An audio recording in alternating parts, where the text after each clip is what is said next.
Baik rekan-rekan sekalian, selamat pagi. Ini sekitar jam setengah 7 di hari ke-13. Saya sedang menguras air karena sudah kental, sudah cukup pekat, dan kalau pembesaran cukup pekat begini sangat bagus sekali.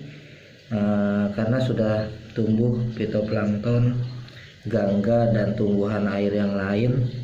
Namun kalau benih, saya agak khawatir kalau agak pekat begini, makanya saya ganti hari ini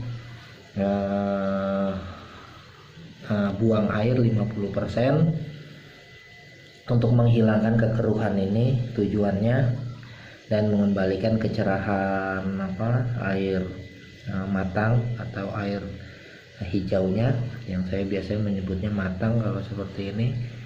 Kalau kita lihat ya, kalau pagi-pagi semuanya tidak terlalu ada di atas, kebanyakan malah di bawah ya, mulai banyak di bawah. Itulah tujuan malam-malam saya ambil supaya rekan-rekan lihat perkiraan jumlah ikannya, karena kalau malam bisa diperkirakan kan, karena kelihatan naik di atas sebagian, sekitar 50 sampai 80% naik ke atas, sedangkan kalau pagi dia ada di bawah.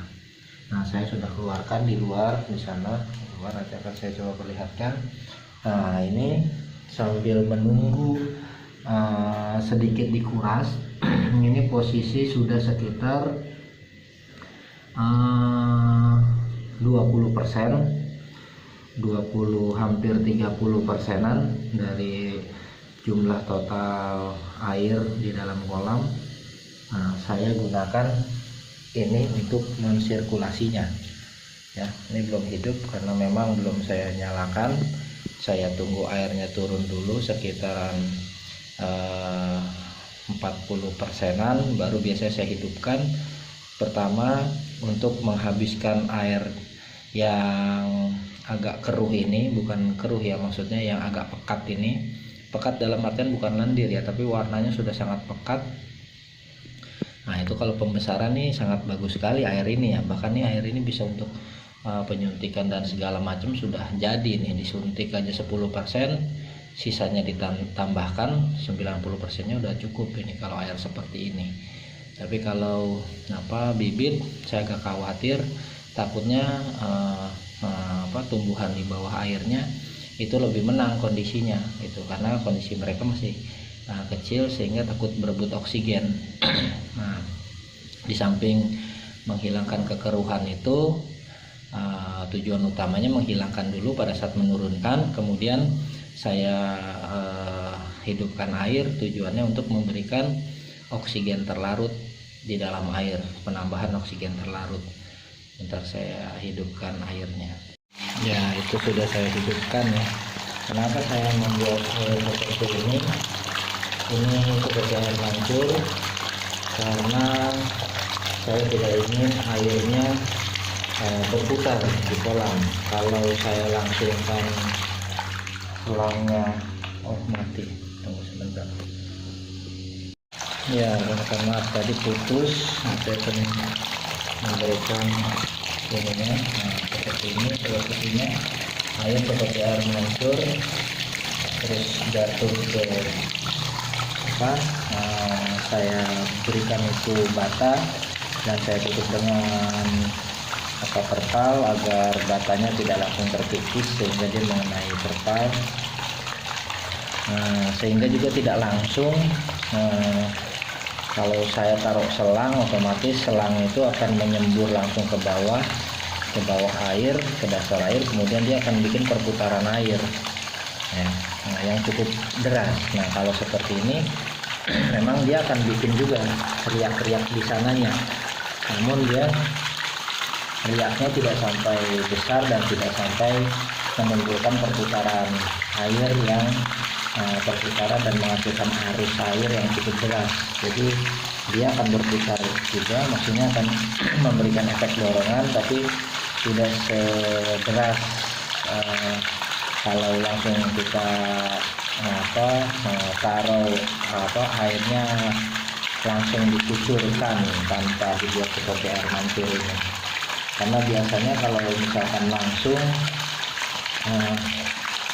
saya khawatir ada yang lemah ya, karena ikan lele itu kan beda-beda ya, satu dengan yang lain tuh, walaupun satu itu kan berbeda, ada yang kuat ada yang lemah. Nah ini saya hanya untuk menjaga yang lemah, yang lagi kurang nafsu makan, sehingga kalau berputar mereka tidak terlalu ikut arus, kemudian tidak terlalu tambah lemah lagi karena kondisi yang sedang lemah dan lagi mungkin lagi kurang nafsu makan, sehingga mereka bertambah parah posisinya dan mati kemudian.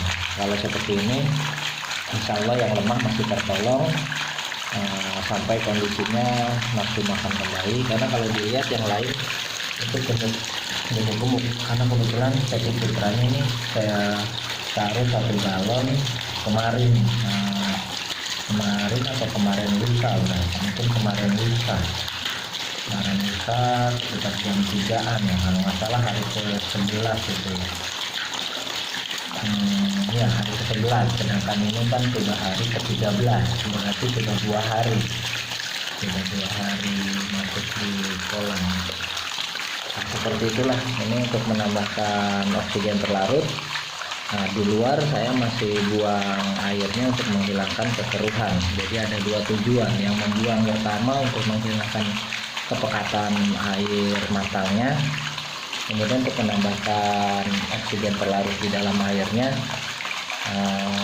saya menambahkan air ini juga termasuk oksigen terlarut dan kadar pH, karena kadar pH di Madura ini lebih ke arah basa dia, lebih tinggi karena kapurnya, air kapurnya atau kapurnya yang di dalam air di Madura atau di tempat saya khususnya di daerah Bangkalan ini di Mertajasa ini cukup tinggi kapurnya. Pada saat saya lakukan pengujian dengan alat pH meter, saya ketemukan air kapurnya ini sekitar 7,2, sehingga agak ke arah basah, di atas netral. Sangat bagus sekali airnya ke arah basah, karena kalau ke arah basah kita tidak perlu menurunkan pH, karena dia akan turun sendiri dengan adanya amoniak yang ada di bawah kolam atau yang ada di kolam. Nah, dia akan turun sendiri, tidak perlu diturunkan. Namun kalau pH sudah turun itu biasanya tidak bisa naik, karena itu harus kita naikkannya dengan kapur dolomit bisa, atau dengan garam krosok. Nah, yang rata-rata digunakan saya lihat untuk di daerah Madura ini adalah garam krosok.